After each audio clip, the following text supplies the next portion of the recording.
الف لام میم. الله غ تل تر تلا ژوندۍ ذات څخه پرته چې د کائناتو د نظام سمبالونکی دی، په حقیقت کې هیڅ کوم بل خدای نشته. هغه پر تا دا کتاب نازل کړی چې په حق راغلی دی او د هغو کتابونو رښتینه کوي چې له دنه پخوا راوړل شوي وو.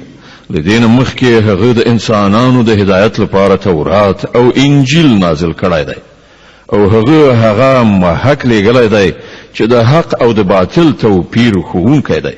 اوس چې کوم خلک د الله د فرمانونو له منلو نه انکار وکړي، هغوی به ارومرو په سخته سزا اخته شي.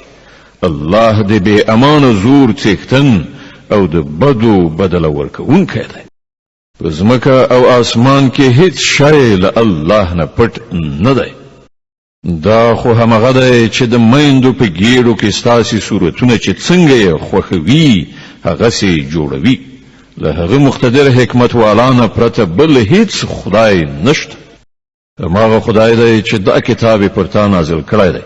په دې کتاب کې دوه ډوله آیاتونه دي، یو محکمات چې د کتاب اصلي بنسټ دی او بل متشابهات. د کوم خلکو په زړونو کې چې کوږوالی دی، هغوی د فتنې راوړلو لپاره تل په همدې متشابهاتو پسې ګرځي او هغو ته د معنا برابرولو هڅه کوي، په داسې حال کې چې د هغو په حقیقي معنا له الله نه پرته بل هیڅ څوک نه پوهیږي. د دې پر خلاف کوم خلک چې پاخه عالمان دي، هغوی وایي چې مونږ پر هغو ټولو ایمان لرو، دا ټول زمونږ د رب له لوري دي. او رښتیا دا ده چې له یو شي څخه صحیح درس صرف د پوهې خاوندان اخلي. هغوی له الله نه دا دعا کوي چې پروردګاره، کله چې تا مونږ پر سمه لاره خوځولي یو، نو بیا مو هیڅکله زړونه مه کږوه. مونږ ته د خپلې پیرزوینې له زیرمې نه رحمت را په برخه کړه چې همدا ته حقیقي لورونکی. پروردګاره، ته ارومرو یوه ورځ د ټولو خلکو غونډونکی چې د هغې په راتګ کې هیڅ شک نشته. ته هیڅکله د خپلې وعدې نه اوښتونکی نه یې. کوم خلکو چې د کفر چلند غوره کړی دی، هغو ته به د الله په مقابله کې نه د هغو مال څه په دردو خوري نه اولاد. هغوی به د دوزخ د سون مواد وګرځي. د هغو عاقبت به همغسې شي لکه د فرعون د ملګرو او له هغو نه د مخکنیو سرکشانو چې د خدای آیاتونه یې دروغ وګڼل. نتیجه دا شوه چې الله هغوی په خپلو ګناهونو ونیول او حق خبره دا ده چې الله د سختې سزا ورکوونکی دی. نو ای محمد، کوم خلکو چې ستا د دعوت له منلو نه انکار کړی دی، هغو ته ووایه چې هغه وخت نږدې دی چې تاسې به مغلوب شئ او د دوزخ لوري ته به په منډه منډه ورشئ او دوزخ ډیر بد استوګنځی دی. ستاسې لپاره په هغو دوه ډلو کې د عبرت یوه نښه وه چې په بدر کې یوه له بلې سره په جنګ شولې. یوه ډله د خدای په لار کې جنګېدله او بله ډله د کافرانو وه. لیدونکو د سر په سترګو لیدل چې د کفارو ډله د مسلمانانو د ډلې دوه چنده ده. خو نتیجه ثابته کړه چې د الله چې چاته خوښه شي په خپل بری او نصرت ورسره مرسته کوي. د بصیرت خاوندانو لپاره په دې کې ستر درس پروت دی. د خلکو لپاره نفسي غوښتنې، ښځې، اولادونه، د سرو سپینو زرو زیرمې، نښه شوي آسونه، څاروي او کروندې د ډېرې مینې وړ ګرځول شوي دي. خو دا هر څه د څو ورځې دنیوي ژوندانه وسایل دي. په حقیقت کې چې کوم ډېر ښه استوګنځی دی، هغه له الله سره دی. ووایه زه در وښیم چې له دې نه ډېر ښه شی څه دی؟ د هغو خلکو لپاره چې د پرهیزګارۍ چلند غوره کړي، د هغو له رب سره باغونه دي چې تر هغو لاندې به ویالې بهیږي.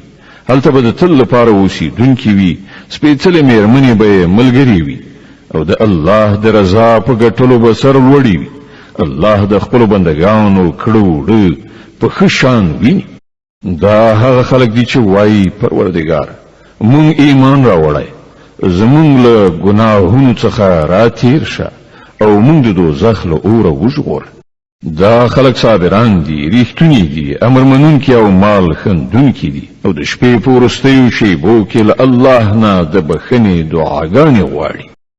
الله په خپله د دې خبرې شاهدي ویلې ده چې له هغه پرته بل هیڅ خدای نشته او په رښتیا او ټول اهل علم هم په رښتینې او منصفانه توګه په دې شاهدان دي چې له هغه زورور با حکمت څخه پرته په واقع کې هیڅ بل خدای نشته. د الله په وړاندې دین هم دا اسلام دی. له دې دین نه پرته چې اهل کتابو کومې مختلفې لارې غوره کړې، د هغو د دې چارچلن له دې پرته بل هیڅ دلیل نه و چې هغو له علم ورکول کېدو نه وروسته په خپلو منځو کې یو پر بل باندې د تیري کولو په خاطر داسې وکړل. او هر څوک چې د الله د حکمونو او لارښودنو د اطاعت نه منکر شي، الله به له هغه سره بې له څه ځنډه حساب وکړي. اوس که دا خلک له تا سره شخړه وکړي، نو دوی ته ووایه ما او زما پیروانو خو د الله په وړاندې د تسلیم سر ښکته کړی دی. او له اهل کتابو او غیر اهل کتابو دواړو نه پوښتنه وکړه، آیا تاسې هم د هغه اطاعت او بندګي منلې ده؟ که یې منلې ده نو سمه لاره یې وموندله، او که یې ورڅخه مخ اړولی نو پر تا باندې یوازې د پیغام رسولو مسؤلیت و. نور الله په خپله د خپلو بندګانو د چارو لیدونکی دی. کوم خلک چې د الله د حکمونو او لارښودنو له منلو نه انکار کوي او د هغه پیغمبران په ناحقه وژني او د داسې خلکو په وژلو پسې ګرځي چې د عدل او ریښتینولۍ د حکم کولو لپاره راپورته کیږي، هغو ته د دردناک عذاب زیری ورکړه. دا هغه خلک دي چې عملونه په دنیا او آخرت دواړو کې ضایع شول او د هغو هیڅوک مرستندوی نشته. تا ندی کتلی کوم خلکو ته چې د کتاب د علم یو څه برخه ورکړی شوې، د هغو څه حال دی؟ هغوی چې کله د خدای د کتاب لوري ته بلل کیږي تر څو د هغو په منځ کې فیصله وکړي، نو د هغو یوه ډله ورڅخه په ډډه کیږي او دې فیصلې ته له راتلو څخه ګرځي.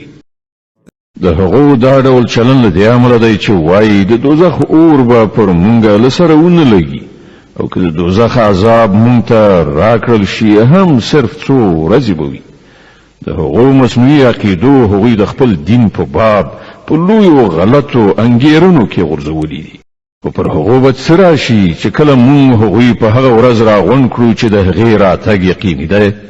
په هغه ورځ به هر چاته د خپلو کړو پوره بشپړه بدله ورکړی شي او پر هیڅ چا به ظلم ونه شي. ووایه خدایه د ملک مالکه، ستا چې چاته خوښه شي حکومت ورکوي او له چا نه چې وغواړي اخلي، چاته چې د خوښه شي عزت ورکوي او څوک چې وغواړي ذلیله کوي. ښېګڼه ستا په واک کې ده، بېشکه ته په هر څه قادر یې. شپه په ورځ کې او ورځ په شپه کې ننباسي، یعنی یوه له بلې څخه راوځي. ساکک څخه بې سا او له بې سا څخه ساکک راباسي، او چاته چې د خوښه شي بې حسابه روزي ورکوي. مؤمنان د هیڅکله داسې نه کوي چې مؤمنان پرېږدي او له کافرانو سره ملګرتیا او دوستي وکړي. څوک چې داسې چلند وکړي د هغه له الله سره هیڅ اړیکه نشته. هو دا بخل کیږي که تاسې د هغو له ظلم څخه د ځان ژغورلو په خاطر په ظاهره دغه ډول چلند غوره کړئ، خو الله تاسې له خپله ځانه ویروي او د همغه لوري ته ستاسې ورګرځېدل دي.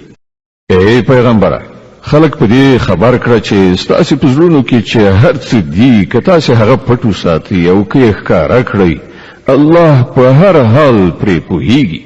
په آسمانونو او ځمکه کې هیڅ داسې کوم شی نشته چې د هغه له علم څخه د باندې وي او د هغه زور پر هر څه چلیږي. هغه ورځ راتلونکې ده چې هر نفس د خپلو کړو میوه حاضره ومومي، که یې ښه کړي وي او که بد. په هغه ورځ به انسان دا هیله څرګنده کړي چې کاشکې له ده نه دا ورځ ډیره لرې وای. الله تاسې له خپله ځانه ویروي او هغه د خپلو بندګانو ډیر زیات خیر غوښتونکی دی. ای پیغمبره، خلکو ته ووایه چې که تاسې په رښتیا د الله سره مینه لرئ نو زما د پیروۍ لاره غوره کړئ. الله به له تاسې سره مینه وکړي او ستاسې خطاوې به در وبخي. هغه ډیر ښه بخښونکی او د رحمت څښتن دی. هغو ته ووایه چې د الله او رسول اطاعت ومنئ. بیا که هغوی ستا دا بلنه ونه مني نو دا بیا بیخي نشي کېدی چې الله له داسې خلکو سره مینه وکړي چې د هغه او د هغه د رسول له اطاعت نه انکار کوي. الله آدم علیہ السلام، نوح علیہ السلام، د ابراهیم زوجات او د عمران زوجات پر ټولو نړیوالو پورته کړی او د خپل رسالت لپاره غوړه کړی. دوی د وی لړۍ خلکو چې ځینې د جنو نور له زوجات نه منځ راغلي. الله د هر څه اوریدونکی او په هر څه پوهیدونکی دی.